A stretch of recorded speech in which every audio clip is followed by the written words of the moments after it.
피터팬 엑스파일 사건 번호 1. 런던 달링시내 집에서 3명의 아이가 한밤중에 실종되었다.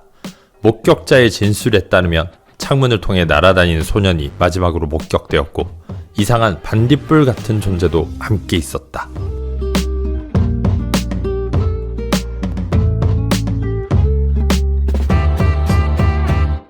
왜 피터팬은 오직 아이들만 데려가는가?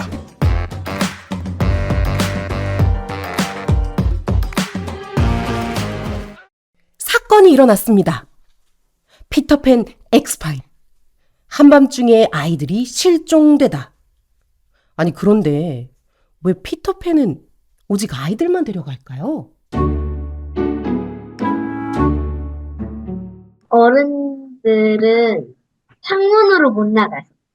어른들은 창문으로 못 나가니까. 너무 좋아요. 홍아리 의견은 어때요? 어른들은 아이들보다 더 약간 상상하는 것보다는 사실적으로 이야기할 것 같으니까. 우리 바다 생각은 어때요? 솔직히 피터팬은 엄마들을 약간 싫어하는 것 같아요. 엄마는 일단 못 가고요. 아빠도 갈 수 없죠? 왠지 아빠는 약간 낯선 곳에 가거나 다른 곳에 가는 걸 좀 싫어하고 수학으로 노는 걸 좋아한다고 적혀 있었으니까 안 갈 것 같아요. 어른들은 막 이래서 안 된다, 저래서 안 된다. 그래서 핑계를 많이 대요, 어른들은. 키즈라디오 고마워 북클럽 친구 여러분, 잘 지내셨나요? 오늘은 고전 중에 고전. 전 세계 어린이들에게 오랜 시간 사랑을 받은 제임스 매튜 베리의 피터팬을 함께 읽어보려고 합니다. 영원한 동심을 그린 피터팬은 1904년에 쓰여져서 오늘날까지도 큰 사랑을 받고 있죠. 모험과 요정의 이야기를 다룬 판타지 문학이기도 한데요. 우리 키즈라디오 친구들은 어떻게 읽었나요? 너무 재밌었습니다. 피터팬을 읽고 나서는요, 집에 올 때 꼬끼 하면서 들어옵니다. 저도 너무 재밌었습니다.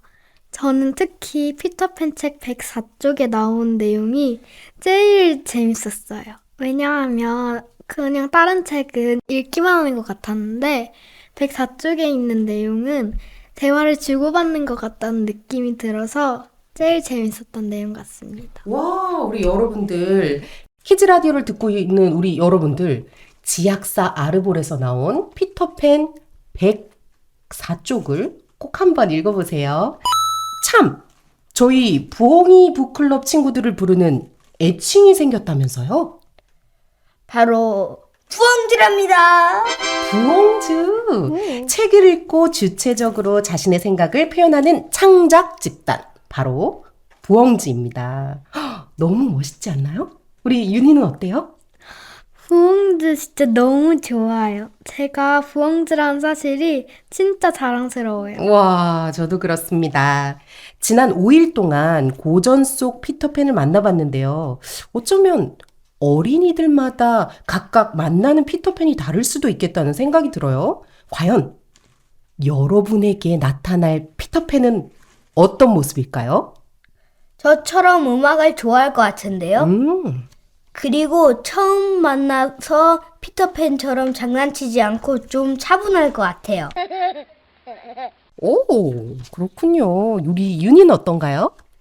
피터팬이 되게 활발하게 저를 맞이해줄 것 같고 네버랜드로 데려가려 할 것 같기도 해요. 그럼 우리 윤희는 네버랜드로 따라갈 건가요? 잠깐 따라가보고 싶을 것 같아요. 저도 그럴 것 같아요.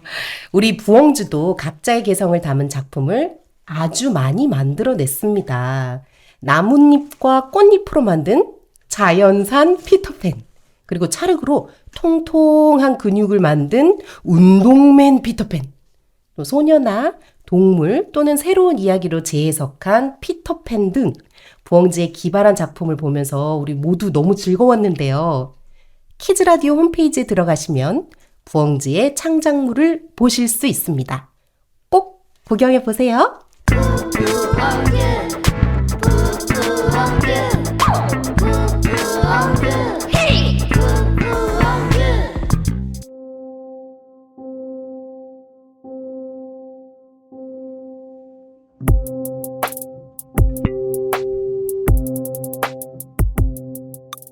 웬디가 망설이자 피터는 당장 웬디의 소매를 끌며 말했어요.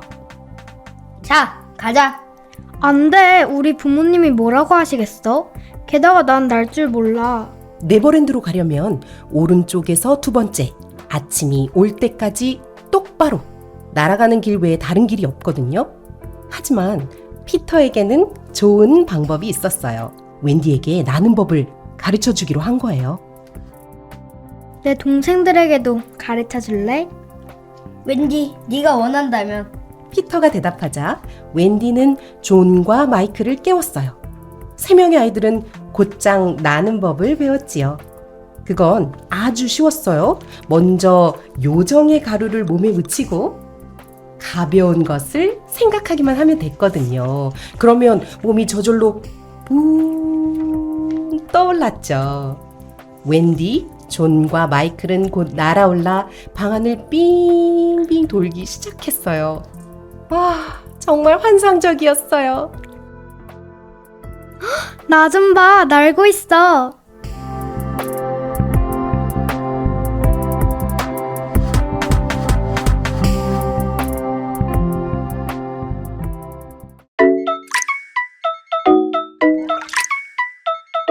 키즈 라디오에 사연이 도착했어요.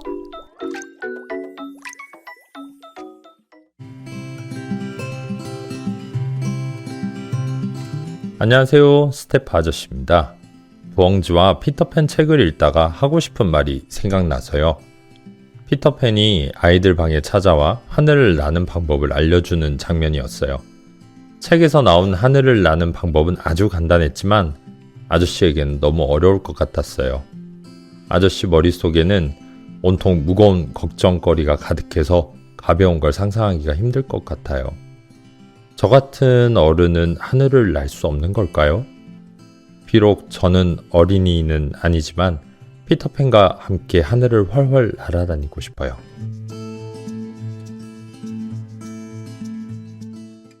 아, 그렇군요.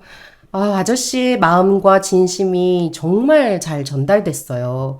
아니, 어른들은 요정가루가 있다 해도 정말 하늘을 날 수 없는 걸까요? 저는 아무리 어른이어도 동심이 있으면 날 수 있을 것 같기도 해요. 아, 그렇군요. 저는 아예 그 피터팬이 어른을 안 데려가니까 그냥 날지를 못할 것 같아요. 아, 그렇네요. 피터팬이랑은 날 순 없겠네요. 그렇지만 꼭 피터팬이랑 날아야 되나요? 그래서 우리 부엉즈가 스테프 아저씨와 같은 어른들을 위해서 노래 한 곡을 준비했습니다. 부엉즈의 댓글이 가사가 되어 한 곡의 노래로 탄생했습니다. 잘 들으면서 마음껏 하늘을 나는 상상을 해볼까요?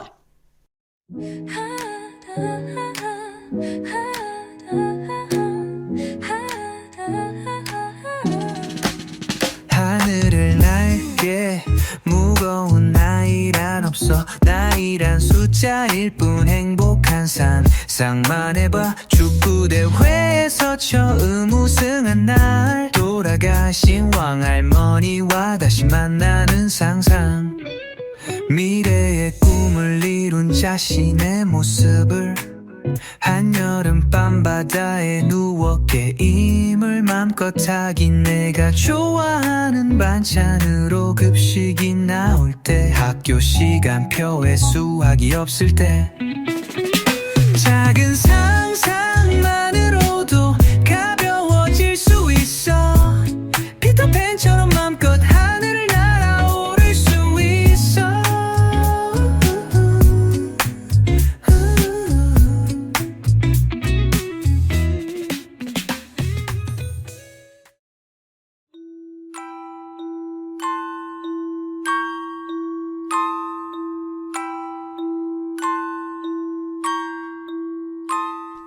언제부터 그런 생각을 한 것인지는 모르겠지만 팅커벨은 모자 밖으로 나와 웬디를 해칠 음모를 꾸미기 시작했어요. 팅커벨은 지금은 나쁜 요정이지만 늘 나쁘지만은 않았어요. 그러니까 착할 때도 있다는 것이죠. 하지만 지금 팅커벨은 질투라고 요약되는 아주 자연스러운 이유 때문에 웬디를 미워했어요. 안타깝게도 요정은 아주 작은 생명체여서 여러 가지 감정을 가질 수가 없답니다. 그러니 팅커벨이 웬디에게 가진 감정은 미움 하나뿐인 거예요. 팅커벨은 지금이야말로 웬디를 위험에 빠뜨릴 좋은 기회라고 생각했어요. 그래서 웬디의 얼굴 몇 센티미터 앞에서 바쁘게 날면서 알아들을 수 없는 요정의 말로 웬디를 꼬드겼죠. 웬디는 요정의 말을 알아들을 수는 없었지만 팅커벨이 하는 말은 꽤 다정하게 들렸어요. 날 따라와. 그러면 아무 문제 없어. 라고 말하는 것처럼요.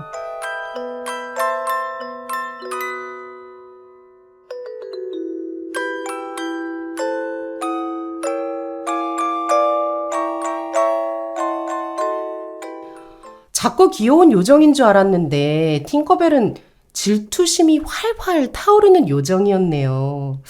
여러분, 혹시 여러분도 질투라는 감정을 느껴본 적이 있나요?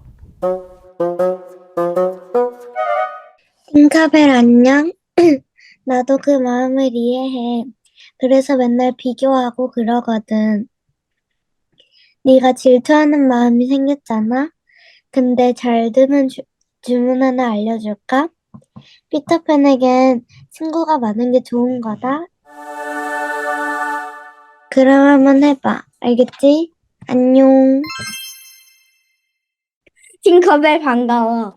나는 너의 편지를 읽고 답장을 보내는 땡땡이야. 나도 너처럼 질투를 느껴본 적이 있어. 나랑 친한 친구가 다른 친구와 친하게 놀고 있으면 질투가 나. 그래서 나와 친한 친구가 나를 쳐다볼 때 고개를 푹 돌려본 적도 있어. 하지만 그 친구가 나에게 다시 놀자고 할 때는 나도 모르게 웃으면서 같이 놀게 돼. 팅커벨, 너도 한번 질투가 나는 친구가 있으면 그 친구와 함께 놀아보는 건 어때? 나는 사실 질투가 좀 많아. 그중에서도 나는 어렸을 때 친구들을 많이 질투했어.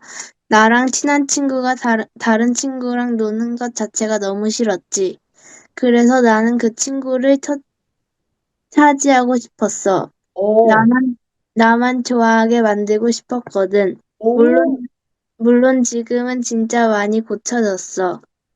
친구들의 질투를 내가 받고 나서야 알겠더라. 나의 행동이 분명히 잘못됐다는 걸. 그래서 난 팅커벨 너의 마음을 충분히 이해해. 어쨌든 나도 그 친구랑 한 사람하고만 놀 수는 없는 거잖아. 그리고 그 친구가 무조건 나를 좋아하게 할 수도 없는 것이고, 그 친구가 나를 제일 좋아하지 않는다고 해서 나를 안 좋아하는 것도 아니라고 생각해. 그래서 나는 차라리 다른 사람이 나를 좋아해주는 것도 좋지만 내가 나를 먼저 좋아해주는 것은 어떨까라는 생각이 들었어. 네가 팅커벨 너를 먼저 좋아해주는 건 어떨까?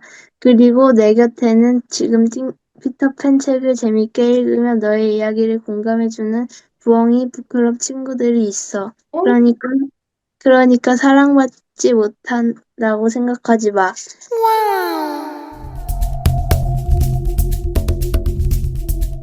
친구들은 날씬하고 띠임질도 잘해서 질투가 났어. 또 난 화가 나서 문 잠그고 생각한 적도 있어. 오빠는 왜 나보다 더 많이 엄마한테 사랑을 받을까? 나도 사랑을 받고 싶은데. 흥! 너무 질투가 나서 엄마한테 화난 적이 있어. 내가 생각한 질투는 뭔가 잘 안 되고 뭔가 일부러 뭔가 부러울 때 생기는 감정 같아. 오, 너무 잘 읽어줬어요. 특히 정말 잘 읽네요. 혹시 자주 하는 거 아니죠, 바다님? 아니에요, 많이 해요. 동생이랑 때려 부수고 싸워요. 오, 그렇군요. 근데 이 친구는 두 가지 질투를 얘기해줬어요. 친구들에 대한 질투, 나보다 뭔가를 더 잘하거나 뛰어날 때, 그리고 오빠에 대한 질투, 엄마에게 사랑을 받는 것에 대해서. 아니, 혹시 같은 유전자가 아닐까 싶은 그런 사연이 하나 있습니다. 나는 예전에 내 동생이 엄마에게 작은 애교를 부려서 엄마가 깔깔깔 웃어서 질투가 난 적이 있었어. 나는 안 되는데 동생은 엄마를 쉽게 웃겨서 난 문 뒤에서 지켜보고 있었는데 엄마가 나를 보자 그만 서운한 눈물이 났어. 내 생각에 질투는 마음속에 생겨나는 서러운 마음의 표현인 것 같아. 엄마는 한 명뿐일까요? 엄마를 반으로 잘라서 그러면은 오빠한테 한 명 주고 동생한테 한 명 줍시다. 어때요? 싫어요. 저 외동이에요. 아, 외동이에요.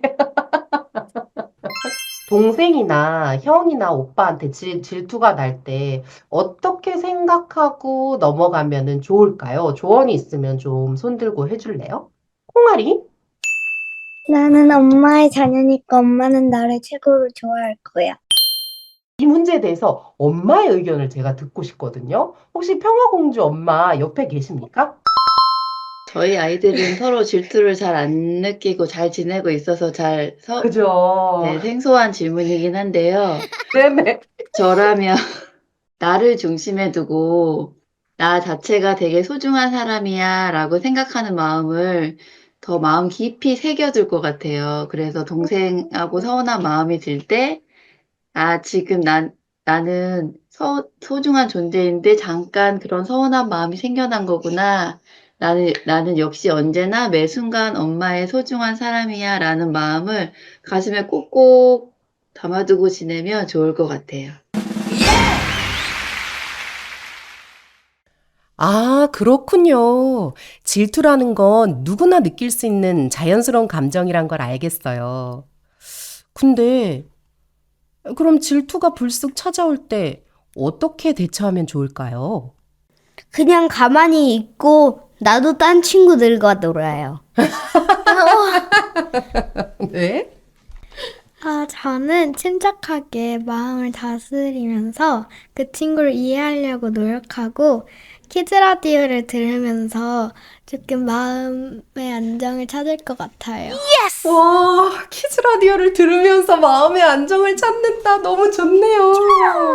맞아요. 키즈 라디오가 존재하는 이유는 모든 어린이들에게 힐링과 다정한 관계의 시간을 주기 위해서예요. 그리고 질투가 시기가 되지 않도록 하는 것도 중요하겠네요. 질투가 일어날 때는 상대를 인정하고 칭찬한 뒤에 나는 어떤 장점을 가지고 있을까 스스로 돌아본다면 우리는 나를 더 사랑할 수 있게 되지 않을까요?